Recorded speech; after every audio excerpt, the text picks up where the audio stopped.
Bhimpura club पक्षर रविवार संध्यारे काउड़िया मानकु खाद्य प्रदान करा जायछि। श्रावण मासर तृतीय सोमवार को लक्ष्य रखी काउड़िया माने बालेश्वर सहरु रविवार संध्यारे बाहरी पंचलिंगेश्वर अभिमुखे यात्रा आरंभ करथिले। शेरगड़ छकरे क्लब पक्षर क्लब्र सदस्य स्वर्गत राजेश दत्तों स्मृति में एभली कार्यक्रम करा जायछि।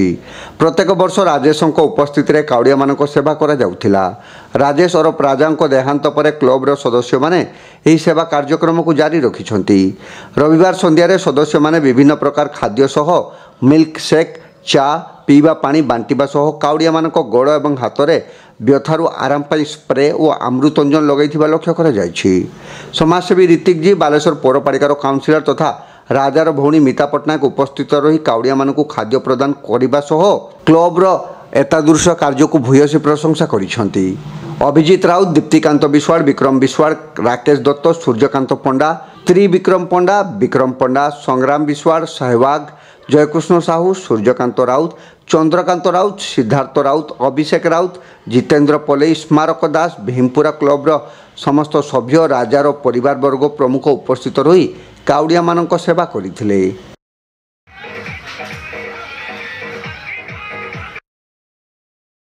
एटा होचु हर हर महादेव भीमपुरा टीम तरफ ए प्रोग्रामटा करा होचु। प्रति श्रावण मासरे काउड़िया मानक पई करा जाउची। मोर भाई राजा पई राजा प्रथम आरंभ करथिला, सी आज नाही, सी स्वर्गर थाई देखुथबो, ता पई आमे आज ए प्रोग्रामटा करिचु। ये श्रावण मास प्रति थर आम एमती करूँ।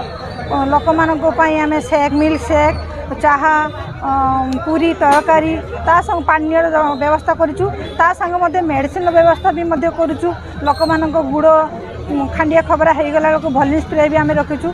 ए 10,000 ऊर्ध्वर लोक मानक पई व्यवस्था करा जायछि। ए व्यवस्था प्रति वर्ष जारी रहिबो। जेहेतु राजा ए श्रावण मासरे हर हर महादेव श्रावण मासरे काउड़िया मानक सेवा उद्देश्य ए प्रोग्रामटा आरंभ करथिला। ता स्मृति रे आमे प्रति वर्ष यही श्रावण मास काउड़िया मानक पई व्यवस्था करी बोली आमे भगवान पाखरे प्रार्थना करूची। भले भले प्रोग्राम चालू, ता आत्मा सद्गति हो। एक्चुअली मो ना सूर्यकांत पंडा।